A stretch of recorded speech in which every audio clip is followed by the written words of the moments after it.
పశ్చిమ గోదావరి జిల్లా ఆకివీడు రామాలయం విషయంలో గొడవలకు కారణం పాస్టర్ ఇస్మాయిల్ అని యువజన మాల మహానాడు అధ్యక్షుడు మీసాల జయరాజు ఆరోపించారు. ఏపీ డిప్యూటీ స్పీకర్ రఘురామకృష్ణరాజును దూషిస్తూ డబ్బులు దండుకుంటున్న వ్యక్తి ఇస్మాయిల్ అని మండిపడ్డారు. ఇస్మాయిల్కు డబ్బులు ఎక్కడి నుంచి వస్తున్నాయో త్వరలో బయటపెడతానని అన్నారు.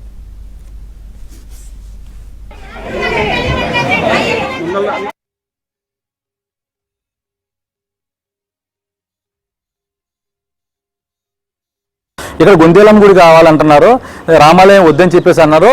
వీళ్ళందరి తరపు నుంచి ఆ గుడి మాకు కావాలని చెప్పేసి మేము ఎమ్మెల్యే గారిని చేసే ప్రయత్నం చేయాలి, కానీ అతని పర్సనల్ విషయాలు మీరు ఎందుకు మాట్లాడుతున్నారని చెప్పేసి నేను చెప్పడం జరిగింది. ఆయన అయినా సరే వెనుకోకుండా ఈ గొంతేలమ్మ గుడి కట్టించాలనే విషయాన్ని మొత్తాన్ని పక్కన పెట్టి సబ్జెక్ట్ని ఆయన వీడియోగా మాట్లాడటం, దానివల్ల ఎమ్మెల్యే గారు ఈ విషయం అందరి మీద కూడా మా అందరి మీద కూడా అతను వ్యతిరేకంగా మేము పనిచేస్తున్నామని చెప్పేసి అని ఆయన అనుకోవటం, ఈ రోజు జరిగినటువంటి అరెస్టులు అన్నిటికీ కారణం ఇదే అని నేను అనుకుంటున్నాను. వాళ్ళకి ఏదైనా అవసరాలు ఉన్నాయా, వాళ్ళ కుటుంబాన్ని కలుద్దామనే దాన్ని మొత్తాన్ని పక్కన పెట్టేసి మళ్ళీ అదే కోణంలో ఎమ్మెల్యే గారిని విమర్శించడం, ఎమ్మెల్యే గారి గురించి మాట్లాడడం. అంటే ఇంక ఎలా ఉందంటే ఈరోజు పార్టీని విమర్శిస్తే డబ్బులు వస్తున్నాయి, ఎమ్మెల్యే గారిని విమర్శిస్తే డబ్బులు వస్తున్నాయి, లక్షల రూపాయలు వస్తున్నాయి.